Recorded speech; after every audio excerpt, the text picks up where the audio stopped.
رحمت اللہ علیہ کے پاس ایک بزرگ اور ایک جوان لڑکی مقدمہ لے کر آئیں۔ قاضی نے بزرگ کو خاموش کرایا تو لڑکی کہنے لگی، قاضی صاحب، میرے والد کے انتقال کے بعد میری پھپھی نے میری پرورش کی اور اچھی تعلیم دی۔ جب میں جوان ہوئی تو اس نے میرا نکاح ایک سنار سے کر دیا۔ ہم دونوں بہت خوش تھے، ایک دوسرے سے محبت کرتے تھے، لیکن میری پھپھی کو ہمارے رشتے پر حسد ہو گیا۔ ایک دن اس نے اپنی بیٹی کو سنوار کر میرے شوہر کے سامنے بھیجا۔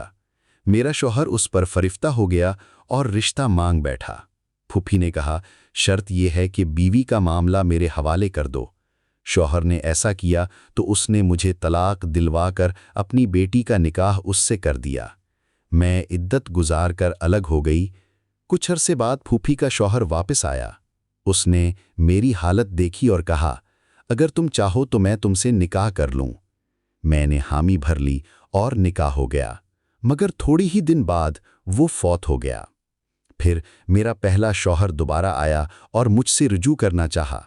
میں نے کہا ٹھیک ہے، مگر اپنی موجودہ بیوی یعنی پھوپھی کی بیٹی کا معاملہ میرے سپرد کر دو۔ اس نے ایسا کیا تو میں نے اسے 3 طلاقیں دے دیں۔